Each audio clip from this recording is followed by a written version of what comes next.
Hello guys, आप सबका मेरी गुप्ता क्लासेस में हार्दिक स्वागत है। तो आज हम आप लोगों को क्लास 11th का हिंदी का पेपर दिखाने जा रहे हैं, वार्षिक ईयरली का।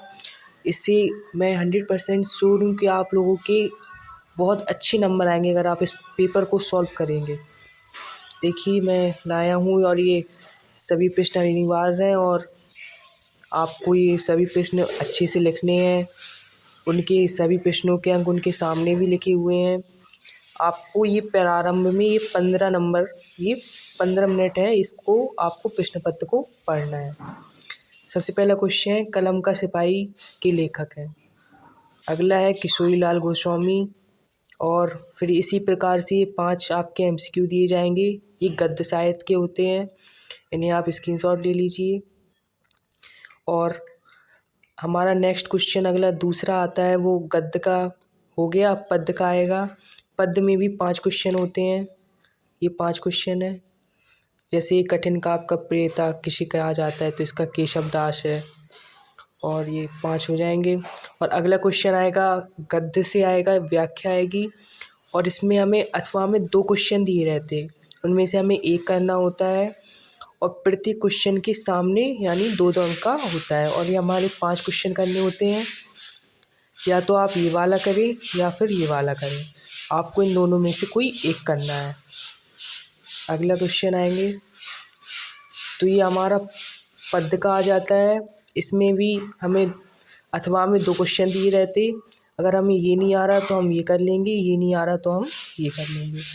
प्रत्येक क्वेश्चन का यहाँ पे 5-2-2 अंक का क्वेश्चन है, यानी 10 नंबर हो रहे हैं टोटल। और फिर हमारा नेक्स्ट क्वेश्चन है 5, क्वेश्चन नंबर 5। इसमें हमें लेखक का जीवन परिचय लिखना है, यानी उनकी रचनाएं भी लिखनी है। यहाँ 3 ऑप्शन दिए जाते हैं, सरदार पूर्ण सिंह, राहुल सांस्कृत्यायन, भारतेंदु हरिश्चंद्र, और भी जो बुक में हैं वो दिए जाते हैं। और आपको उनमें से एक का करना है, लिखा है ना, एक का लेखक का। ठीक है, तो आपको इसके 3 नंबर आपको इसके परिचय के मिलेंगे, साहित्यिक परिचय, और 2 नंबर आपको मिलेंगे उनकी रचनाओं के। अगला क्वेश्चन ये, इसमें एक कवि का हमें लिखना है, कवि का साहित्यिक परिचय लिखना है। इसमें भी सेम ही अंक मिलते हैं, 3 नंबर साहित्यिक परिचय के और 2 नंबर रचना के।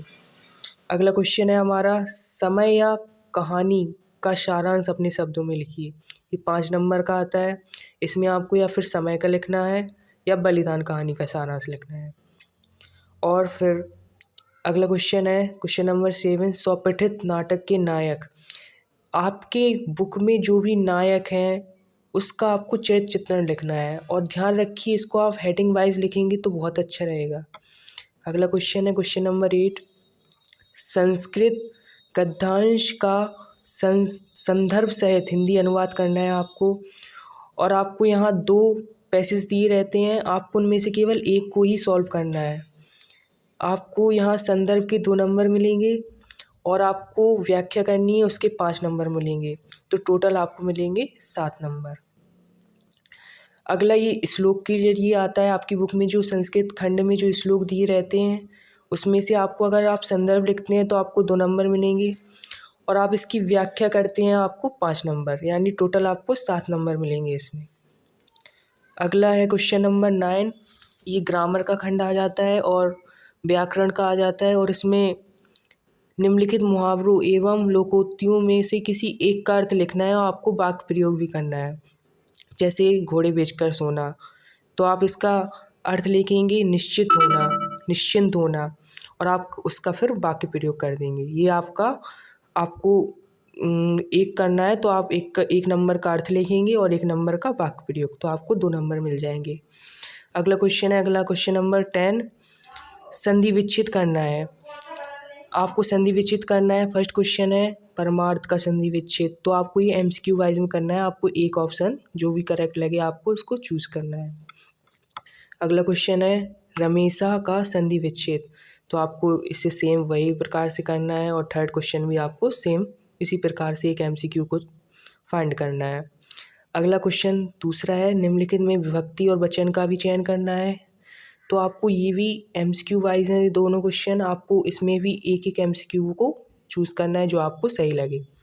अगला क्वेश्चन 11 है, शब्द युग्मों के सही अर्थ वाले विकल्पों का चयन कीजिए। आप जैसे आपका पहला क्वेश्चन है अपेक्षा उपेक्षा, तो आप इसको भी MCQ वाइज देखेंगे, जो भी सही लगे आपको वो आपको टिक करना है।